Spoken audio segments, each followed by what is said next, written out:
Lately, I've just been going through the cable row stack. I might just do it again, give you guys a preview of what it's like. I start on, come have a look. This is, I think, a Nautilus machine. I start here, and then I just got a big plate, and I might do about 10 on this, and then I go and max out and try about maybe 5 on the maximum. My form on the maximum isn't great, but when I do the whole stack, it makes me feel like a big man. So that's what I will do. As you can see in the upper shot, my form's a lot better, a lot more strict. I'm going a lot heavier on the bottom one, but it's like a mental thing. I just feel like, yeah, if I go up the stack and there's more weight on it, I have to do it, and I feel like I've achieved something when I've done it. I also think it just prepares me for doing heavy lifts, like obviously no squatting, no heavy deadlifting today. So if I max out on the row, just give me that sense of achievement, and it keeps me keen to, you know, keep strong in the gym.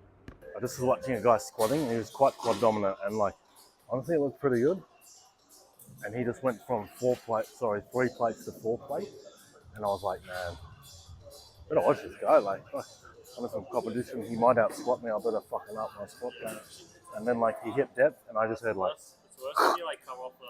and I was like, is that an injury? And then he got up, perfectly racked the weight, and he felt like his ass and fucking massive flap in his fucking pants.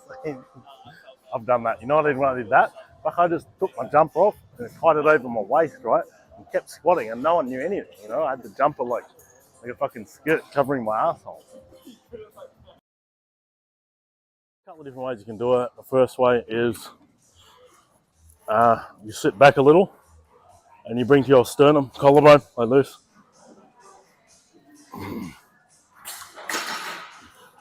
The other way is generally you sit a bit closer, you don't have to, but you bring it in a more sort of straight line right down to your collarbone, like this.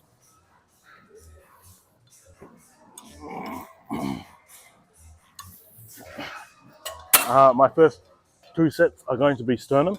My second to a collarbone. If that's too much for you, yeah, if you prefer one or the other, do that one. Just do 4 sets, 3 sets of that one. Can't hurt. Once you've done, 1 to 2 months of that, change it up. Yeah, if you're doing the collarbone one, do the sternum one. Do it on the rows too. When you land the rows, sternum, collarbone, use that too.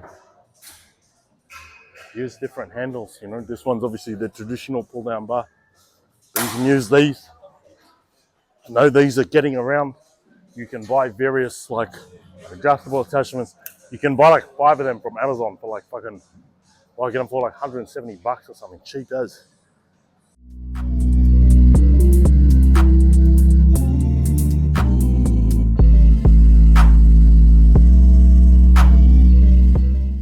I got this one from Athlean-X.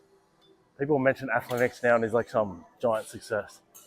But I remember I used to watch Athlean-X and I had no idea what I was doing. And then he had these power blocks, which are the like square dumbbells, and you used to do them in his basement, make corny ass videos. But he was the first one. And man, people used to comment like, bro's using fucking toasters for dumbbells. All these corny comments ripping him, and yeah, look at him now. But yeah, I honestly don't watch his videos too often, but like, yeah, when I do, I don't generally incorporate, like, no offense to the guy, but yeah, I just don't generally incorporate his exercises. But one that he's got me doing is rowing like this, not rowing, pull down. I do rows like this too. But yeah, you're just emphasizing one side so you get greater range, and it's like a different muscle contraction. So instead of going just down to here and stopping the range, I go right down like that, and then switch.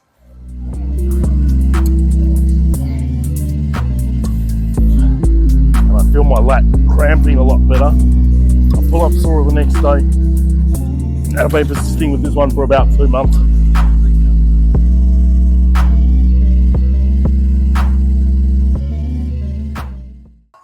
There's a bit of a drag because I'm doing unilateral. I'm just doing one, like left and then right. It's a 20 rep set, so it's bigger than most of the sets that I do. but really I'm only doing 10 reps. Also, just look at the weight. So this is probably about half what I generally pull down with for that 10 rep range with pretty strict form. You do have to cut your ego in half, maybe even less than half. The new movement, your lats are going to cramp. You're going to be so tight you're going to forget the bars are going to hit you in the head just like that. And yeah, it's going to really switch on your lat muscles. I honestly think this has helped my bench press. When I bench now, I get the arch, I unrack it, and I feel my lower lat muscles like pumping up. I was experimenting last week. I tried this behind the neck. It wasn't bad, but it wasn't great. But it was doing that. I just felt a little restricted. I felt like I couldn't generate enough power with it as I would have liked. And I just felt like I could do a lot more weight doing it forward. So I'm going to do straight down, 20s.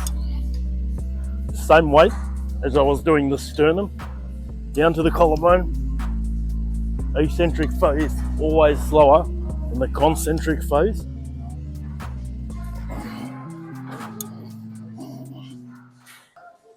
So at the pull down bar, I got those beginner gains from it, but when I was sort of intermediate, I used it and I never really felt I never got sore with it, unless I was using the close grip or going that Dorian style rowing or using that one, the sort of neutral grip or something. I felt like a change.